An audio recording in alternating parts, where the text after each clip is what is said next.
सवाल ये कह रहा है कि 50 मेन या फिर 60 वुमेन एक काम को 8 दिन में पूरा कर सकते हैं।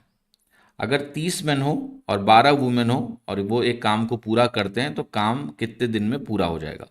तो देखो एक चीज समझ में आ गई कि 50 मेन अगर 60 वुमेन के बराबर हैं तो इसका मतलब आप कह सकते हो कि एफिशिएंसी वाइज ऐसा कुछ है। क्योंकि एफिशिएंसी वाइज आप कहोगे 50 मेन कह लो या 60 वुमेन कह लो, एक ही बात है। जीरो से जीरो काट दो तो ऐसा कुछ आ जाएगा। तो मैन और वुमेन की जो एफिशिएंसी का रेशियो है 6:5 है।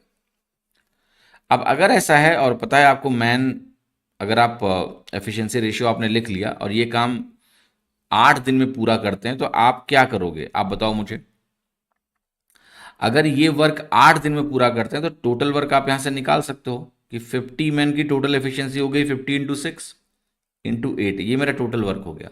लेकिन अब ये काम मुझे किससे कराना है, 30 मैन और 12 वुमेन से। तो अगर 30 मैन और 12 वुमेन से यही काम कराना हो तो उनकी एफिशिएंसी से डिवाइड कर देते हैं, नंबर ऑफ डेज आ जाएंगे। 30 मैन कितना हो गया 180, 6 से गुणा होगा। 12 वुमेन 5 से गुणा होगा, 60 आएगा 240। तो ये वैल्यू हो गई आपकी 50 × 6 × 8/240। ठीक है। तो अगर आप इसको काटेंगे तो 8 से कट के यहाँ बनेगा 30, जीरो से जीरो कटेगा, 5×6 = 30 आ गया 10, 10 डेज। 10 डेज आपका यहाँ पर आंसर ए। ठीक है। इसका करने का एक तरीका और भी है। आपको पता है 50 मैन इस काम को 8 दिन में कर सकते हैं। तो मैं कह सकता हूं कि टोटल जो वर्क है हमारा ये 400 मैन डेज का है।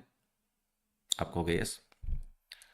अब एक बात बताओ मुझे कि अगर आपने लिखा कि 5 मैन की एफिशिएंसी 6W के बराबर है, 6 वुमेन के बराबर है, तो जब आप मुझसे बोलोगे 30 मैन प्लस 12W, तो क्या मैं इस 12W को रिप्लेस कर सकता हूं 10 मैन से। यस, एक ही बात है। तो मैं इस चीज को 10 मैन में कन्वर्ट कर लेता हूं। तो इस तरह से मेरे पास अब दिख रहा है कि एफिशिएंसी जो है वो 40 मैन के इक्विवेलेंट है।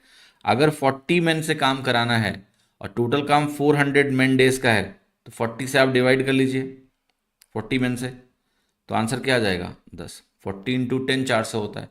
तो ये भी कितना कन्वीनियंट है अगर आप ये कर पाए तो। ठीक है, थोड़ा सा समय आपका इसमें बच ही जाएगा।